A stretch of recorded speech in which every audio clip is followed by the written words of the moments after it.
Hey, what's going on everybody? Dave back again, and today we're going to be reviewing the 148 scale ATST that I unboxed earlier.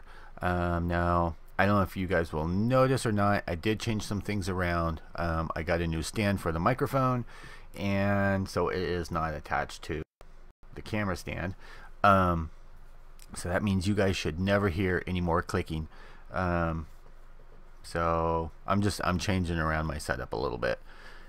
Which is kind of nice because now it's on a boom stand and it is out of my way, though the camera is still on its original stand and it needs a new one now too. So, but that I digress. Okay, so let's get into this bad boy. Now this was a lot of fun to build. I was actually quite impressed. You will notice, you know, I did do some washes on here, some pin washes with the Tamiya panel line solution. Worked great. I did go heavy on a couple of places, and I just haven't cleaned them up, and I only did do one leg, or actually the exterior, and that was just to show you some of the detail, because the person that owns it will just do a dip in purple power, wash it off, and then end up repainting it himself anyway. So but he was nice enough to loan it to me so that I could do a review for you guys, and I do kind of have it in pieces just so I can show you guys. So starting off with the base, didn't do anything with it, just trimmed it, but you do kind of need that because he is top heavy. The legs are not really posable. This is the one leg. This part is kind of posable. You can, you know, these joints work, but there's no actual working joints for stepping. The feet do have just a little bit of movement. But other than that, now I did see someone did, I think they already did some modifications on this and a repo, you know, to be able to repose it and stuff. So that was kind of cool. So getting into it, let me zoom you guys in a little bit, or a lot. Alright, so as you can see, there is a lot of detail in here. Like I said, a little bit sloppy in a couple places, but it was mainly just to show you guys all the details, and there is a lot. Kind of wish some of the Gundam kits had this much detail. So here's the bottom of the feet, which will end up plugging into the pegs on the base. Now something I didn't notice when I did the unboxing is a quarter of the A runner is actually like that soft pliable plastic.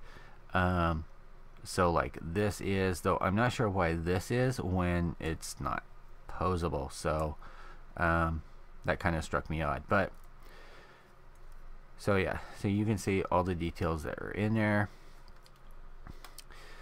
Getting into, we'll do this next because it's right under my hand. Now this is the top hatch. You do get the option, you get the part for a closed hatch or open hatch.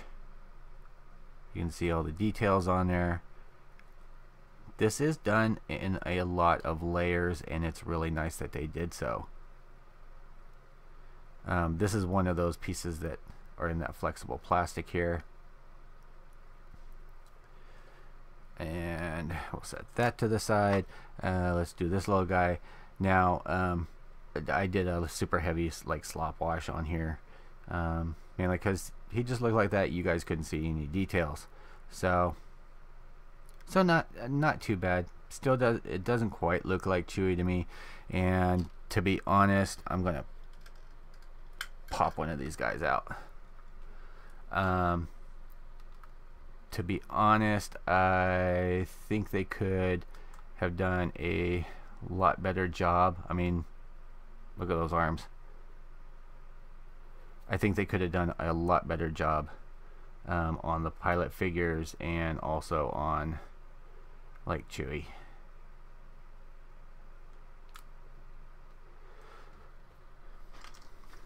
Now your midsection here. Now this is where I started getting impressed.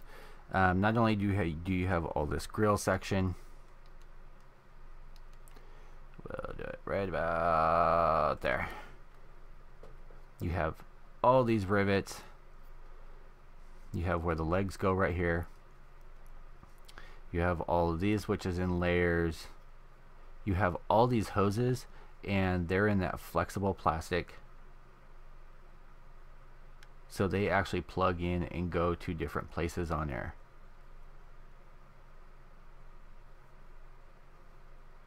You get your back fins. While I have it zoomed in that much, I'll go over the legs with you guys.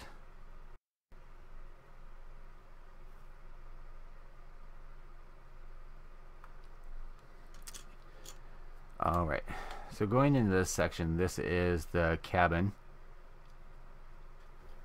And, you know, if you're painting it, there's a lot of little details that you can make pop.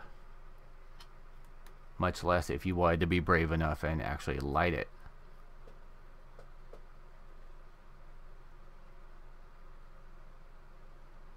Now, I did hear some complaints about, there's more of those hoses down here too.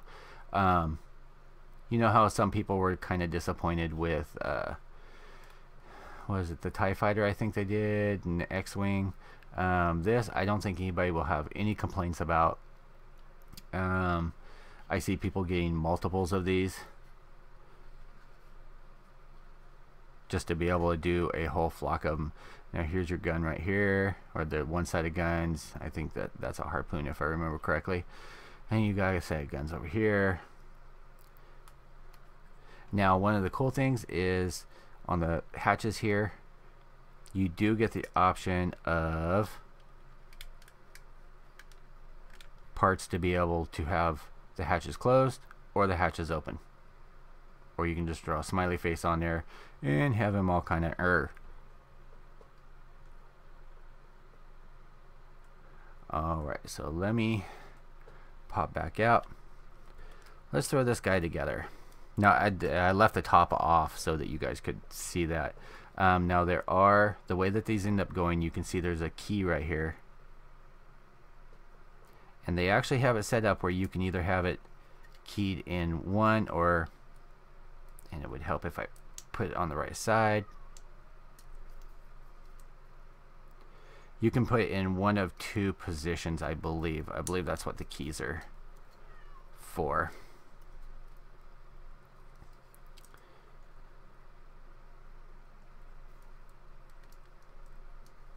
But once they're in there, you get very little play.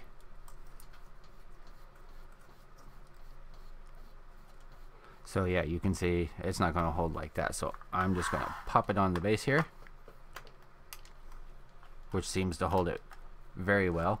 And I think that this would do very good with, you know, some washes and some greenery, and it has a lot of great potential. Now this just goes on by ball joint, so you just want to carefully kind of, and by the way, not a drop of glue was actually needed for this build. Everything snapped together securely. Even the hoses, I haven't had any problem with them coming loose, so very pleased with that. And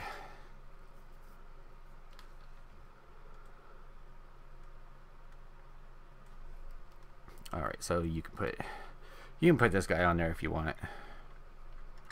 He kind of fits on there. I don't particularly like it that way. I like it just the regular, and I would like to see, you know, like 4 or 5 of these all tromping through the forest. With some forest diorama. I think that would be very cool. Oh, I almost forgot these. Almost forgot these guys. The gun does pivot around, or at least up and down, not around.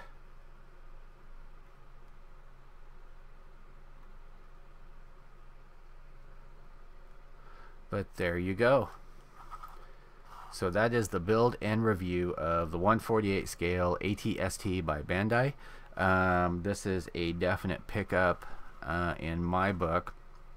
I will probably pick one up myself to do a build up.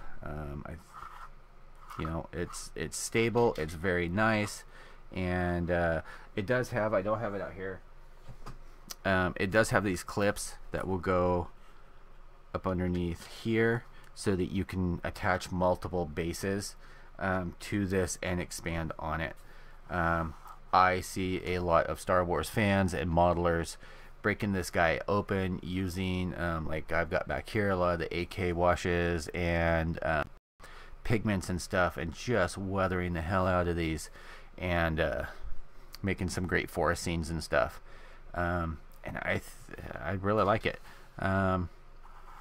And kind of glad that these are not allowed in the GBWC, because I think they would end up sweeping it, honestly. Seeing how some modelers end up taking it. But I do see this placing well in IPMS. I have not ever owned a fine molds, but from what I've seen with pictures and stuff, I think this kind of takes it.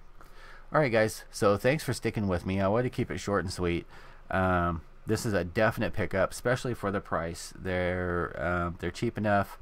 This one came from Ami, but of course you can also get it at I believe Hobbywave is carrying it, Hobby Search, and quite a few other places. So I will talk to you guys all later. Everyone have a great night. Peace out.